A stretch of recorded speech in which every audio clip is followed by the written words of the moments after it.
Right sir. తెలంగాణకు సంబంధించి మరొక అంశం చూద్దాం. గత వారం రోజుల నుంచి కాంగ్రెస్ బీఆర్ఎస్ మధ్య ఫైట్ అనేది నిజంగా ఒక ఇంట్రెస్టింగ్ టాపిక్గా మారింది. ఓవైపు ఫార్ములా ఈ రేస్లో కేటీఆర్ పైన ఏసీబీ విచారణ చేయాలన్నట్టు సీఎం వెళ్తే అమృత్ టెండర్ పథకంలో అక్రమాలు జరిగాయంటూ సీఎం పైన కేంద్రానికి ఫిర్యాదు చేశారు కేటీఆర్. సో అసలు ఇదంతా ఈ తెలంగాణ వ్యవహారాలన్నీ కూడా ఓవర్ టు ఢిల్లీ అయిపోయింది. అక్కడి నుంచి ఎలాంటి తీర్పు వస్తుంది, ఎలాంటి ఆన్సర్ వస్తుంది, దానికోసం అంతా వెయిట్ చేస్తున్నారు. నిజంగా ఒకవేళ ఏసీబీ విచారణ చేస్తే కనుక ఏంటి కేటీఆర్ పరిస్థితి?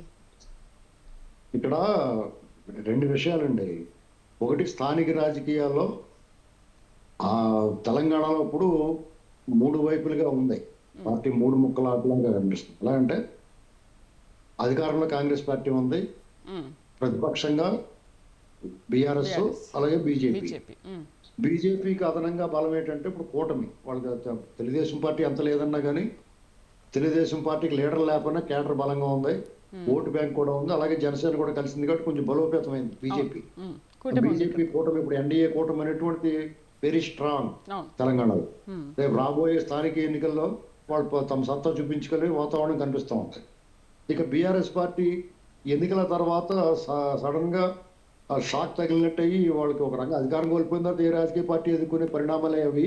అయినా సరే ఒకంత ఎక్కువగా వాళ్ళు సఫర్ అవుతూ ఉన్నట్టు కనిపిస్తూ ఉంది. తిరిగి కోలుకునే కష్టమైన ఇప్పుడు ఇలాంటి పరిస్థితుల్లో మూలిగే నక్క మీద తాటిపండు పడినట్టుగా గత ప్రభుత్వ హయాంలో జరిగిన అవకతవకల మీద డెఫినెట్ గా ఒక్కసారి మంత్రి చేయి గణనాథాను వాడకుంటే ఒట్టు పెట్టినటువంటిది సామెత. అది మనకి జనాల నోళ్ళలో నాడుతున్న సెయింగ్ లాంటిది. అది ఏదో ఎవరినో ఒక కవివరేణ్యుడు రాసినా కానీ అది. ఇలాంటి పరిస్థితుల్లో వీళ్ళు రేవంత్ రెడ్డి గారు వాళ్ళు కూడా ఇలాంటి హై ప్రొఫైల్ అరెస్టులు చేసేటప్పుడు వాళ్ళు ఆచితూచి వ్యవహరిస్తారు. పూర్తి సాక్ష్యాధారాలు ఉంటేనే నిరూపితమైన శిక్ష ఖాయమైతేనే కక్ష సాధింపు అయితే ఉండదని నేను అనుకుంటున్నాను. ఎందుకంటే ఇది తమిళ రాజకీయాలకు సంబంధించిన ఈ ధోరణి మనకి ఇటీవల కాలంలో 10-15 ఏళ్ల నుంచి ఒక రకంగా చెప్పాలంటే వైఎస్ రాజశేఖర రెడ్డి గారు ముఖ్యమంత్రి అయిన దగ్గర నుంచి ఈ ఆహారం కనిపిస్తుంది. అప్పట్లో కొంచెం తక్కువగా ఉండేది. తర్వాత కేసీఆర్ గారు, ఇక్కడ జగన్మోహన్ రెడ్డి గారు వచ్చిన తర్వాత ఇది ఎక్కువైంది. కానీ ఇప్పుడు ఆంధ్రప్రదేశ్ లో చంద్రబాబు నాయుడు గారు కూడా కక్ష ధోరణి లేకుండా కొంతవరకు సమయం పాటిస్తున్నట్టు కనిపిస్తుంది స్పష్టంగా. అలాగే రేవంత్ రెడ్డి గారు కూడా అందరూ ఎక్స్పెక్ట్ చేసింది ఏంటంటే ఆయన కేసీఆర్ గారు టీం జైల్లో పంపించారు కాబట్టి ఆయన రాగానే ఏళ్ళని కూడా జైల్లో పంపించడం చాలా మంది అనుకున్నారు. అది జరగలేదు. సంవత్సరం అయిపోతుంది వాళ్ళు ప్రభుత్వం ఏర్పడి. కానీ ఇప్పుడు సంవత్సరం తర్వాత వాళ్ళ అవకతవకలని వెలికి తీసి అందులో స్కాములు జరిగితే అది డెఫినెట్ గా జరగవచ్చు అరెస్ట్. ఇప్పుడు అమృత స్కీమ్ విషయంలో ఇది చాలా టైం పడుతుంది. ఎవరో ఒకరు కాంట్రాక్ట్ ఇవ్వాలి. ఏ కాంట్రాక్ట్ ఎవరికి ఇచ్చినా సరే ఖచ్చితంగా అవినీతి ఆరోపణలు వస్తాయండి ఏదోటి.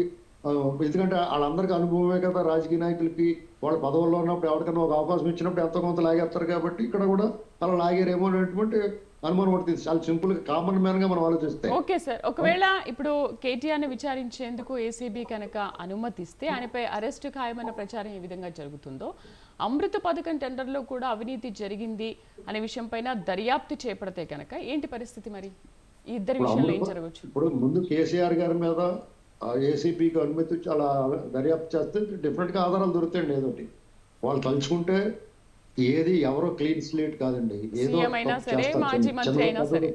చిన్నదో పెద్ద తప్పు చేస్తారు. చిన్న తప్పులు కూడా ఇందులో ఎలా ఉంటాయంటే కక్ష సాధింపు కూడా ఉంటే కనుక చిన్న తప్పును కూడా పెద్ద భూతత్వంలో చూపించి వాళ్ళు అరెస్ట్ చేసి వాళ్ళు అవమానించాలనుకుంటారు. అది ఒక రకం.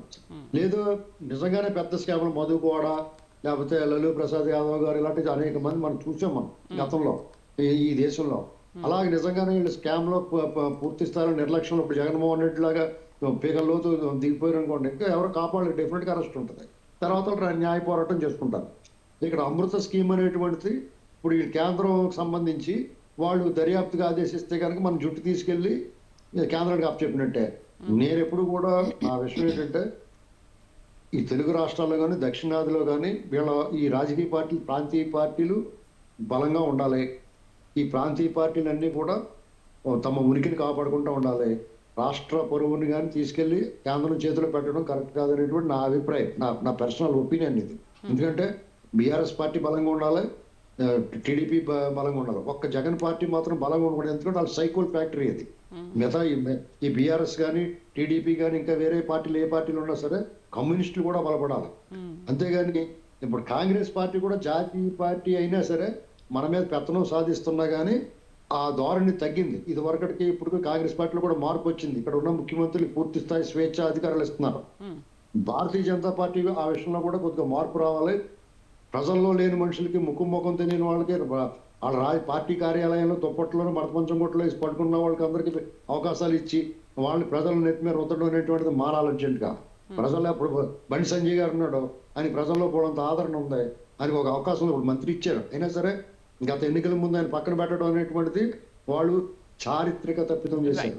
ఇలాంటి పొరపాటు జరగకుండా జాతీయ పార్టీలు ఆ లోకల్ గా ఉన్న ప్రాంతీయ నాయకులకి వాళ్ళ యొక్క కష్టపడే తత్వాన్ని వాళ్ళకున్న ప్రజల ఆదరణని గుర్తించాలి. అంతేగాని అక్కడి నుంచి ఇది వరకు గతంలో కాంగ్రెస్ ప్రభుత్వంలో సీల్డ్ కవర్ల సంస్కృతి తీసుకొస్తే కనుక ప్రాంతీయ పార్టీలు హవా నడుస్తుంది. అలాగా ఈ దేశంలో ఈ ప్రాంతీయ పార్టీల్లో గట్టిగా నిలబడిన పార్టీ టీడీపీ. అలాంటి అవకాశం బీఆర్ఎస్ కూడా రావాలి. ఎందుకంటే మన స్థానికంగా మన వాళ్ళు మన తెలుగు వాళ్ళ చేతుల్లో మన పెత్తనం ఉంటది.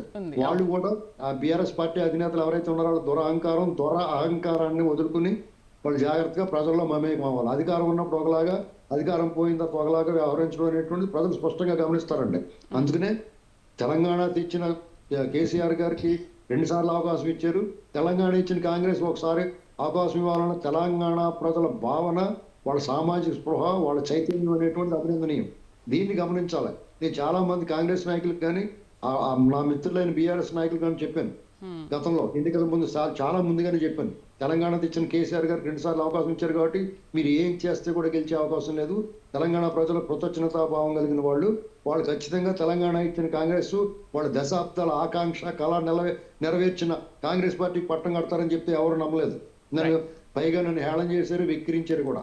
ఇది జరిగింది. దీన్ని నిలబెట్టుకోవడం బాధ్యత కాంగ్రెస్ ప్రభుత్వం మీద ఉంది, రేవంత్ రెడ్డి గారి మీద ఉంది.